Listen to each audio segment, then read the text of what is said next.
began during the chaos of the French Revolution. France was angry. The people were starving. Bread prices were exploding, while the monarchy lived in unimaginable luxury behind the Golden Gate of Versailles. In the streets of Paris, mothers waited in endless bread lines. Children cried from hunger. Rumors spread faster than food. Every conversation carried the same question: how long can this continue? Before the revolution, executions were brutal and completely dependent on social class. Commoners were hanged in public squares. Some were burnt to life, others were broken on the wheel, their bones crushed slowly, while crowds gathered to watch. But nobles were granted the honor of a swift beheading by sword. Justice was unequal, even in death. Then came a man named Joseph-Ignace Guillotin. He was not an executioner. He was a physician, a humanist, a member of the French National Assembly, a man who believed in reform. He proposed something radical, standing before the assembly. All citizens should die the same way. One blade for everyone. With my machine, I cut off your head in the twinkling of an eye, and you will never feel it. The assembly laughed. They would not be laughing 3 years later. The greatest irony of the guillotine is its origin. It was built by a man who hated pain and was totally against cruelty. He believed the machine would reduce suffering. Guillotin believed executions should be fast, equal, and painless. He did not design the device himself. That task fell to surgeon Antoinette Louis, but Guillotin's name would forever cling to it. The blade was designed to slice, not crush. It was angled at 45 degrees to ensure it would not snag on bone. This machine was meant to be humane. They were wrong. It would become history's most famous killing device. By 1793, the revolution had transformed. What began as cries for liberty turned into whispers of suspicion. France would enter its darkest chapter and collapsed into paranoia. This was the beginning of the reign of terror. The guillotine was once a symbol of equality, but now a tool of political hygiene, led by one man, Maximilien Robespierre. Robespierre was a French lawyer and statesman. He is widely recognized as one of the most influential figures of the French Revolution. He believed terror was necessary for virtue, realizing that for the Republic to survive, enemies of the people had to die. But there were too many enemies. The old ways of execution were too slow. Now, anyone accused of being against the revolution faced the guillotine. Trials lasted minutes. Evidence barely mattered. Verdicts were often decided even before the accused entered the room. The definition of enemy became extremely flexible. Speaking against the government? Off with his head! Hoarding food? Off with the head! How about being a priest? Off with his head! Being wealthy? Off with her head! Okay. Being connected to the wrong family? Off with his head! The guillotine never rested. It was moved to central Paris so more people could watch. Executions became daily events, and the executioners became celebrities. People adjusted their schedules around them. In Paris alone, 1,424 people were executed in just 47 days. That is one person every 45 minutes around the clock. The blood became a literal environmental hazard. In the Place de la Révolution, the soil became so saturated with iron and gore that it began to smell, leading local residents to complain that the stench was devaluing their properties. Imagine hearing the blade drop every day. Imagine the thought, again and again and again, and then silence.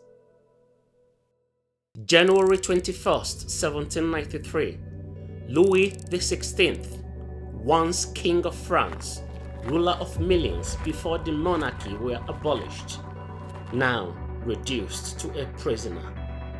He was convicted of high treason. He attempted to address the crowd, but the Revolutionary Guards ordered a drum roll to drown his voice. The blades fall. The executioners lifted his head to the crowd.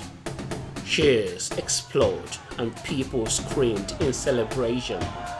The monarchy is dead. Months later, his wife, Marie Antoinette, met the same fate. She was accused of incest, orchestrating orgies in Versailles, sending millions of treasury money to Austria, her birthplace, planning the massacre of the National Guards, and declaring her son to be the new King of France. All these accusations were without merit. On her way to the scaffold, she accidentally stepped on her executioner's foot. Her final words, Pardonnez-moi, monsieur, je ne l'ai pas fait exprès. Pardon me, sir, I did not do it on purpose. Even in her final moment, even at the edge of the abyss, her politeness and etiquette remained. The revolution was no longer about justice. It was about blood. People were killed for crimes against liberty. But in reality, this meant anyone suspected of being lukewarm about the revolution is put to the guillotine. If you didn't cheer loud enough, you were an enemy. If you looked disturbed, someone might whisper your name. The guillotine was the tool used to purify the Republic. And then something strange and unexpected happened. The machine turned on its creators, because when violence becomes normal, anything becomes possible. By 1794, the public mood had changed, gripped by fear of being guillotined. Even revolutionaries felt unsafe as the revolution began devouring its own leaders. Robespierre, the man who fueled the executions, was now seen as a threat. He is accused of going far beyond the limits of what is considered reasonable, acceptable, or legal. He was subsequently arrested. During capture, he tried to resist but was shot in the jaw. Some say he tried to take his own life. Others say a guard fired the shot. The next day, broken and bandaged, he was dragged to the guillotine. When the executioner ripped the bandage off his face to clear the way for the blade, Robespierre let out a scream that the crowd said echoed across the square. Moments later, the blade falls. The architect of terror became its victim. The reign of terror ended, though the machine remained. In just 1 year, about 17,000 people were officially guillotined during the terror. But historians estimate total deaths from political violence may have reached 40,000 if you include those who died in prison or were executed without trial, all in the name of justice. The majority of victims were commoners, peasants and workers caught in the crossfire of paranoia. Now we've reached the part history did not provide. Did the head remain conscious or not is the question, and this question kept 18th century scientists awake at night. Witnesses had claimed to see the eyes blinked and the faces reacted to the environment. The guillotine was sold as painless, but doctors began to notice something disturbing. When a head falls, the brain doesn't instantly lose oxygen. It has about 7 to 13 seconds of glucose and oxygen left. Modern science suggests brief consciousness, possibly a few seconds, may have been possible due to remaining oxygen in the brain. But no one knows for sure. The uncertainty makes it worse. Imagine awareness without a body. Does the mind know it is gone?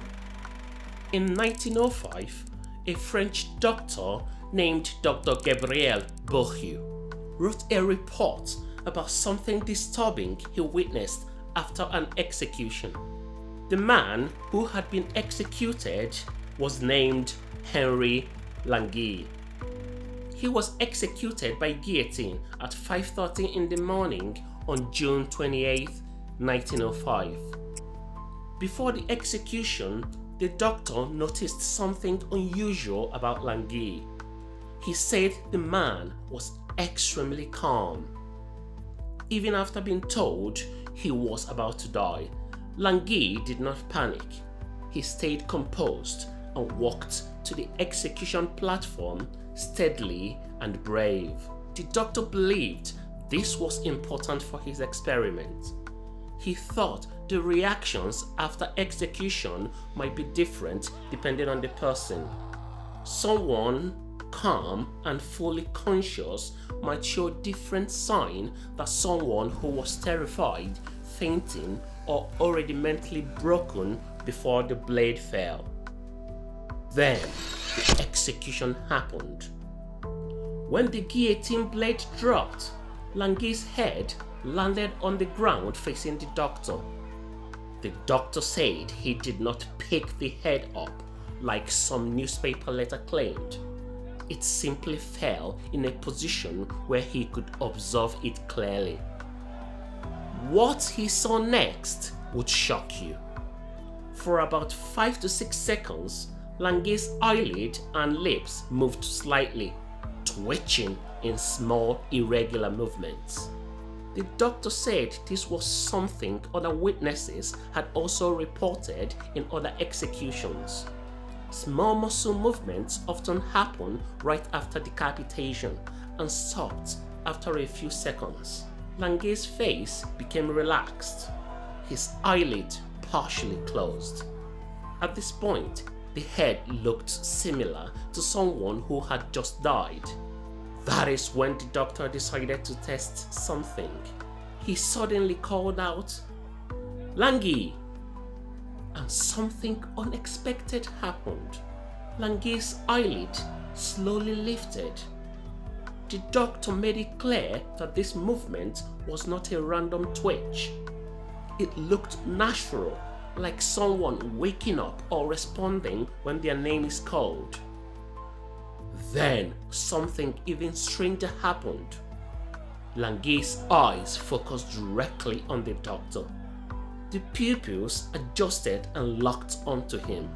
The doctor said these were not empty or dying eyes, and that they looked alive, clearly looking back at him.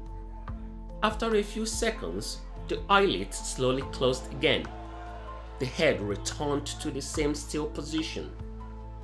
The doctor tried again. He called out, "Languille," a second time.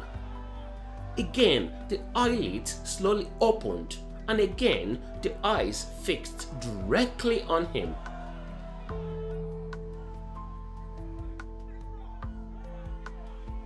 This time, the look seemed even more intense, as if the man was concentrating.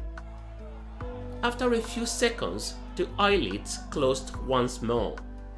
Then the doctor tried one last time. He called out the name, Languille.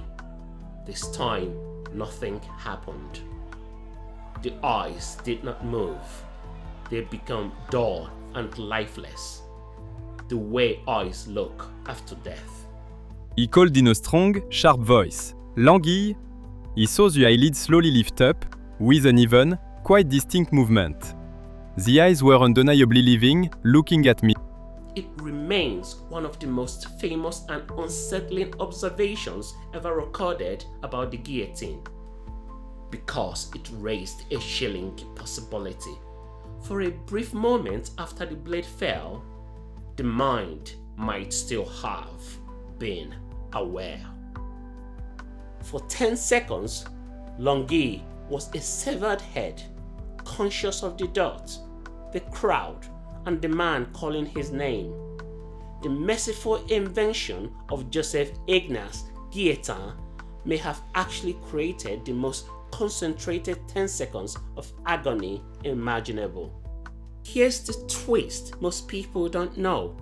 France continued using the guillotine for nearly 200 years after this incident, and the final execution took place in 1977. The last person executed was Hamida Jandobi, a convicted murderer executed in Marseille by guillotine. At this time, disco music is being played in nightclubs across Europe. Colored television existed, and people could watch Star Wars in cinemas.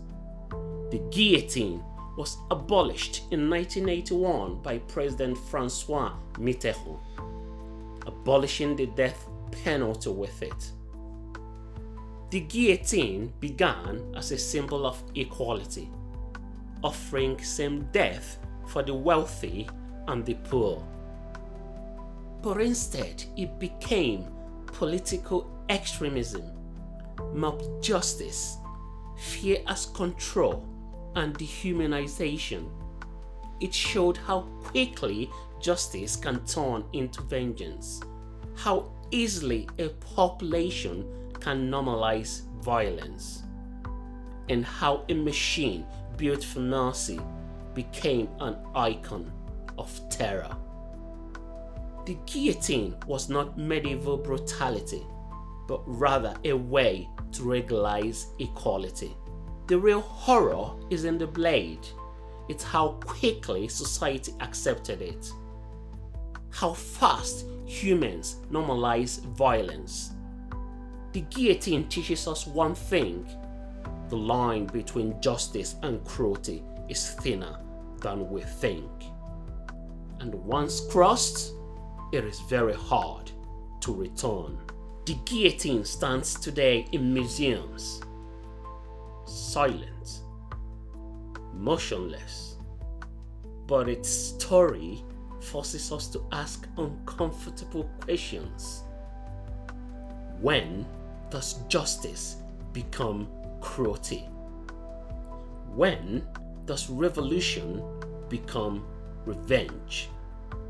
And how thin is the line between progress and horror?